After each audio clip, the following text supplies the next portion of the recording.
So with Luis, some nights was less. The running joke in the bivouac, we would go check on where Luis was at. We'd go up to the competitor's tent and try and find out where Luis was at.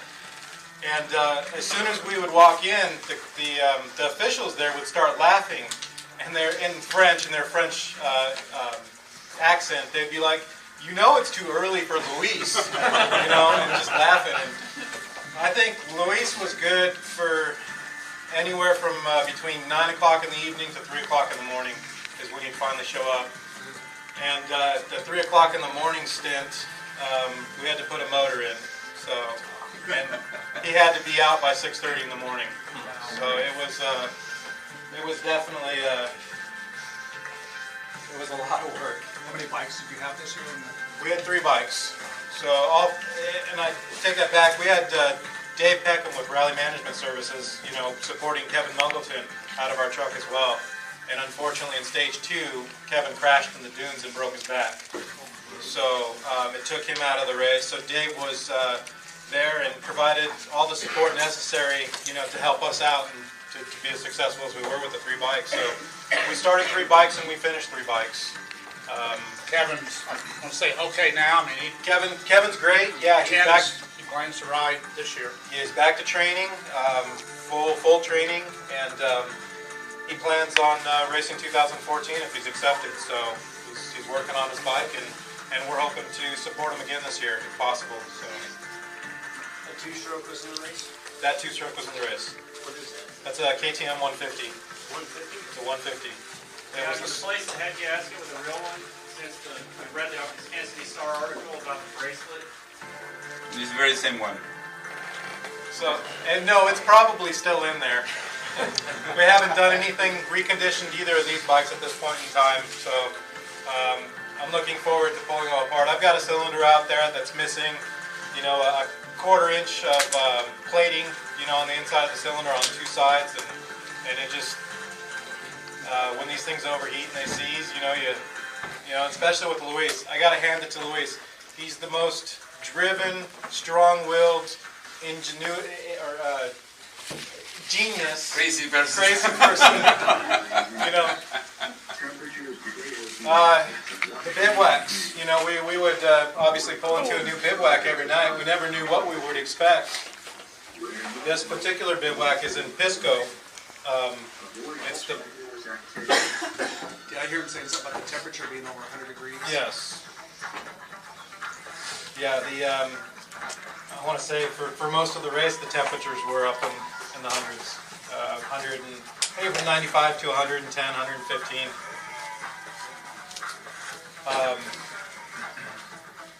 As a general rule, that bivouac would be in the upper third of niceness. Yeah.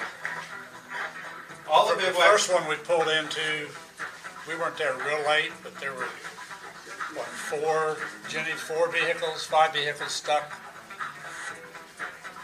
before we pulled in. I mean, Right. it was just In the sand. And this bivouac we actually got stuck in too. I mean, we got backed in to a spot and we had prime real estate, and the organization comes to us and says, "You can't park there, we've got this all mapped out." People had actually paid to reserve their spots in every bivouac. So we had these big teams that are surrounding us. You know, we got the Kamaz team, we've got the Iveco teams, we've got a lot of the big truck teams surrounding us, and they're paying for this prime real estate. And so we had to move. And the moment we moved, you know, we knew we were doomed. We just kind of floored it, backed up to a certain spot, and made our bivouac, made our pit right there. The next morning, sure enough, we're getting ready to leave, and we bury it. You know, six tires deep, you know, right in the sand to the frame. So we ended up getting pulled out by, believe it or not, it was a large industrial forklift that we got pulled out by. So. Can you talk a little bit about just all the gear that needs to be on the bikes? I know carrying water and all that kind of stuff. Yeah, so the rules state that you have to carry enough fuel to go 160 miles or 250 kilometers. So our main tank right there, our 6-gallon tank, actually was probably sufficient. And when I say that they got to go 160 miles, it's basically from fuel stop to fuel stop. That bike right there on the main tank was going about 200. And you know, you don't know what's going to happen out in the middle of the desert. You're going to get lost. You're going to get off course or whatever. You're going to run into situations where you might have to help out another rider with fuel. So these bikes had plenty of fuel. Luis's, I think his was the challenge. As you all know, two-strokes are very inefficient when it comes to combustion. So that whole subframe right there is a fuel tank. And then we've got a small fuel tank on the right side that's a custom-made aluminum tank. At the bottom of it is his oil reservoir. On the other side, then we've got another tank for fuel as well. Then you have to carry 3 liters of water in the skid plate, tools. Then you have the instruments, the navigation instruments. You have 2 odometers, a road book, GPS, Sentinel. A GPS that's not a GPS. Yeah. Yes, not a GPS. It's a GPS when the organization wants it to be a GPS. And that's only what, you get in within a certain 90 meters. 90 meters of the waypoint. Is it 90 and 180 depending on what type of waypoint it And is? 3 kilometers. The way it works is they mark in the road book. They mark certain points that you have to hit. I had a road book here to show you guys. Oh, here it is. And certain waypoints you have to hit within 90 meters. Once you hit it, the GPS opens an arrow and shows you where it is within those 90 meters. Some of them are 3 kilometers, and some of them are 180 meters. The ones that are crucial are 90 meters, which is 90 yards. Outside of those limits, all that screen is showing you It's numbers. is numbers. It's showing you your compass heading, it's showing speed, depending on waypoint, maybe showing distance to the next waypoint. Right. It's showing just numeric information. Those There's no, GPSs aren't still there, right? Because they belong Correct. to the organization. They belong to the That's right. organization. Yeah, the GPS, the Erie track, Settings. the beacon, the police, those things all are essentially leased to us, and then given back at the end of the race. We have to buy the brackets, and So- they give you the instruments. You have to pay a deposit for the instruments in case they lose them. How much fuel capacity did you end up with? On that, I ended up 31 liters and 1 liter of oil. We made an oil tank. Right. Yeah. Here's where you put the 2-stroke oil, and here's where you get it out from. Right, that's what I thought, yeah, that's pretty Yeah. It didn't work as well because it took a long time to drop. Oh, yeah. So I got tired of it, and I carried a bottle with 2-stroke oil. Because I had to sit down there with a bottle and wait for it to drop, and it And took you too long. always carried the correct oil? Who was that? No, one time it was a I handful. You know you're going to get a hard time, right? But you finished, so it's that's right. It so happened that ELF, the oil that we use, makes the exact same bottle for 2-stroke oil or filter. The air filter oil, the 2-stroke air filter oil. It's the same color bottle and everything as his 2-stroke engine oil. So one time I filled up with that, and it cost me the engine. Yeah. I didn't notice though. The engine repairs out on, I mean, the 150 is a very easy bike to work on. For the most part, you've got a couple of 8mm bolt or 8mm headed bolts, 6mm bolts, pull the exhaust pipe off. Once you get the fuel tanks and stuff, and then you got essentially 4 bolts. You know, maybe a bracket bolt or a bracket that when you pull the cylinder off. And Luis, when things like that would happen, when the engine would seize, he'd be in there pulling it apart, sanding it down, sanding the piston down. If anything, to get the rings freed up, maybe you have to clean out the ring groove, get the ring freed back up. Obviously, it's not going to run efficient, but at the same time, it's going to run. And Is this on the trail? This is on the Yes. trail. Okay. This is out in the middle of nowhere. Oh. The first day, he got to the bivouac, and we decided to try a new carburetor at the very last minute. Everything about this bike, and trust me, as a mechanic, I was very frustrated, and I love Luis to death, but he killed me with this. We had our 2010 that we'd raced, and it was perfect. We had 2 years of development on it. We knew everything about it, and a lot of people were going to the linkage suspension.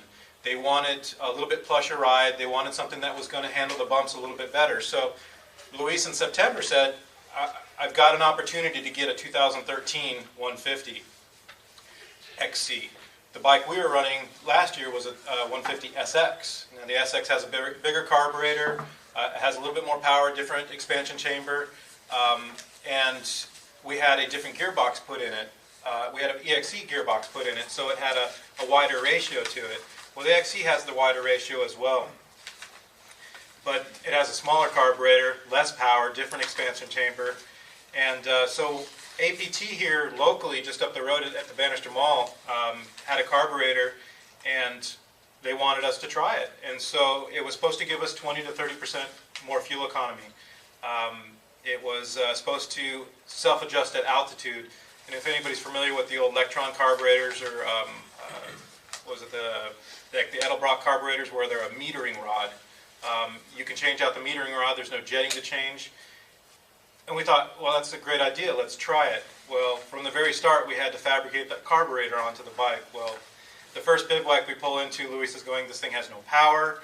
It's fouling plugs. And, you know, Luis went and took a shower, and I was looking at it, and there was no way for me to adjust it or even know. It was kind of like an R&D session. It was like, I can't afford to run this carburetor and try and play with it when it gets out into the dunes.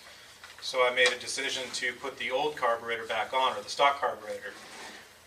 Luis wasn't very, I'm sure, happy with me. No, that was fine. We He tried had it. refiberglassed the airbox that we modified to get the carburetor to fit. So that was the first day, is, you know, getting the thing to run well again. The first day we had a very short stage, was 14 kilometers. Yeah. I fell twice because the bike will go whoa. And just So so we get the bike finished or fixed and ready for him to go the next morning.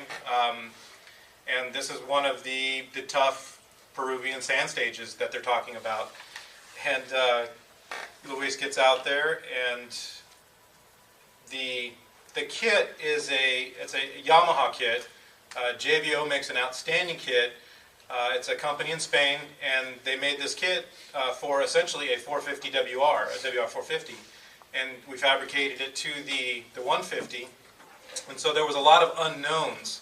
One of them was a clearance issue that we didn't find out until middle of the day, you know, in the sand dunes, was the front tire came up and hit the hose that crosses over between the two radiators and cut it in half. And so he lost all of his coolant, unbeknownst to him. Engine overheats, engine seizes. Not only gets so hot that it seizes, but it melts straight through the stainless steel clutch line. And that cylinder would play an integral part in the finish of our race down the road several days later. that was the first time I used the wristband to fabricate a head gasket. The first time? How many times did you have to do it? Twice. Twice. In that engine there is one now. So last I, day- as you say, we love Luis. The most important thing he finished, but we did establish a new rule for support, which we kind of knew ahead of time. We are not going to support a bike in the future unless we have it in our possession for 10 days. Minimum. Yeah, they finished putting the bike together the very last day. The day very of day of the last day of scrutiny. Yeah. Yeah, I mean, excuse me, not scrutiny. the technical revision. Yeah, scrutiny. So, Jaime, outstanding mechanic. He's my teammate, and yeah, we worked on this bike. We got there on the 1st. We started working on the bikes on the 2nd. My bikes that I had built, I really didn't have to do anything. I put some new ICO batteries into them, put some fuel in them, and for the most part, ready to go. They go through scrutiny, and we're good. Luis's bike, since we didn't know anything about the kit, the bike actually came from Spain straight to Peru. So I had never seen the bike, until I got to Peru on the 2nd. When we got to Peru on the 2nd, we started working on the bike. We spent 2.5 days straight working on it. We were to the point on the last evening, prior to the last day of scrutiny, that we had to pull an all-nighter. It was the first all-nighter we would pull, not to be the last all-nighter we would pull. So we pulled an all-nighter and got the bike ready, got it started, got it running. Mind you, we've got the APT carburetor in it. The only test ride we can do on this bike is up and down a street next to the Parc Ferme, and that was it. You run really well there. It was on the beach, and that was the only test ride prior to the race. We had no idea how this thing was going to operate. None. Luis, you know, it was, I'll have to just preface this by saying I've got the best team ever, you know, and if Luis didn't or couldn't, well, first of all, he did. He got the bike to me every night. I knew if he got to the bike, and trust me, there were many nights that he would come to me and you know, I'll ride it if you can fix it. And, you know, there were many nights where I was like, I'm done. I don't want to touch it no more. It's it. You know, it was definitely a kind of a love-hate relationship through the whole race. And in the end, it was a team pulling together to get it done. I mean, I think the bivouac got food poisoning. I got food poisoning. Dave Peckham got